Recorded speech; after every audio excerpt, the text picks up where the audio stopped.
Good morning. My name is Ram Rashmina.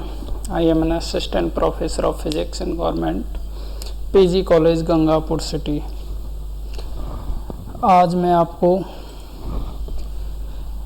2018 के small short answer type question का जो fourth part है उसको बताने जा रहा हूँ। इसमें जो क्वेश्चन पूछा गया था 2018 में बीएससी सेकेंड ईयर में, वो ये था, what is the importance of bladder resistance in a rectifier circuit using LC filter. LC filter युक्त दिष्टकारी परिपथ में स्रावी प्रतिरोध के महत्व को समझाइए। सबसे पहले हम यहाँ पे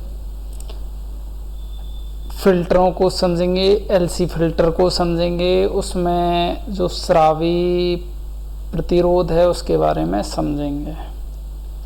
तो हम एक एग्जाम्पल लेते हैं, चित्र की सहायता से हम आपको बताते हैं। यहाँ पर हम आपको बताने जा रहे हैं कि किसी फिल्टर में, दिष्टकारी परिपथ में, रेक्टिफायर में एक एलसी फिल्टर लगा दें। यदि हम एलसी फिल्टर लगाते हैं तो सबसे पहले हमें चाहिए एक ट्रांसफार्मर, उसके बाद हमें रेक्टिफायर के लिए चाहिए 2 डायोड, उसके बाद फिल्टर के लिए चाहिए, एलसी फिल्टर के लिए एक एल और एक सी, और आउटपुट जहाँ से लेना है उसके लिए चाहिए लोड रेजिस्टेंस। इन सब को यदि मैं, जैसा कि आपको चित्र में एनिमेशन के द्वारा समझा रहा हूँ, ट्रांसफार्मर का जो आउटपुट है उस रेक्टिफायर के जो दोनों डायोड हैं उनके इनपुट में पी टर्मिनलों पर और एन टर्मिनलों को आपस में यदि जोड़ दिया जाए तो जो ट्रांसफार्मर का आउटपुट है डायोड के इनपुट में जाते हैं, उसके बाद रेक्टिफायर का जो आउटपुट है वो फिल्टर के इनपुट में चला जाता है। फिल्टर होने के बाद इनको हम किसी लोड रेजिस्टेंस पे आउटपुट ले लेते हैं। ये सारी चीज़ें रेक्टिफायर और फिल्टर में हम पढ़ चुके हैं। अब हम समझते हैं कि जो स्रावी प्रतिरोध है इसका क्या रोल होता है। ब्लैडर रेजिस्टेंस जो कि कैपेसिटर के पैरेलल में लगा होता है, इसको क्यों लगाया जाता है, ये हमारा क्वेश्चन है। इसके क्या फ़ायदे होते हैं, क्या इम्पोर्टेंस है। तो सबसे पहले हम समझते हैं ग्राफ की सहायता से। तो हम ग्राफ पर चलते हैं।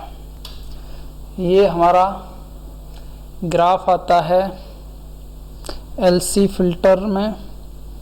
जो आउटपुट लोड है उसमें वोल्टेज, जो डीसी वोल्टेज है और डीसी करंट के बीच में यदि ग्राफ खींचे तो वो कुछ इस प्रकार से प्राप्त होता है। मैंने ग्रीन डार्क लाइन के द्वारा से समझाया गया है।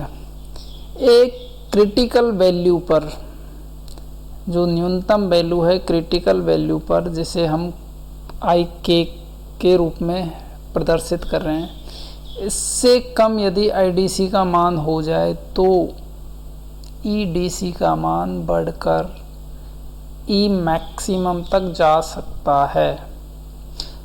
तो यहाँ पर जो रोल है वो यहीं से क्वेश्चन पकड़ में आता है, क्वेश्चन का आंसर समझ में आता है कि हम ब्लैडर रेजिस्टेंस क्यों लगाते हैं, स्रावी प्रतिरोध क्यों लगाते हैं। तो लोड प्रतिरोध अधिक होने पर जब लोड धारा क्रांतिक धारा के मान से कम हो जाती है तो निर्गत दिष्ट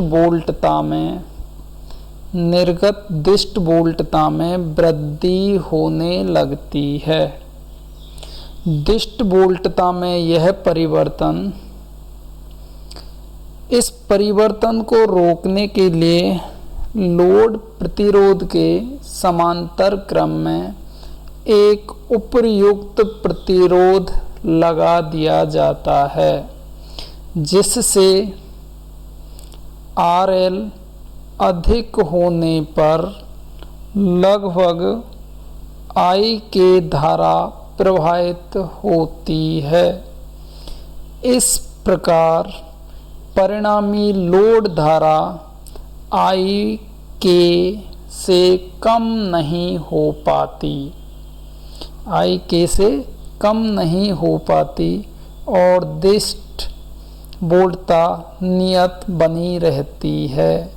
लोड के समांतर क्रम में जोड़ा गया यह प्रतिरोध स्रावी प्रतिरोध कहलाता है। मैंने बताया कि जो समांतर क्रम में जो प्रतिरोध जोड़ा है वो उपयुक्त मान का होता है, सर्किट आउटपुट या सर्किट पे डिपेंड करता है। तो ये जो प्रतिरोध है ये आउटपुट पर जो वोल्टता है उसके मान को सडनली इंक्रीज होने से बचाती है। Got it? ये 2018 में पूछा गया क्वेश्चन है, तो मुझे लगता है काफ़ी इम्पोर्टेंट है।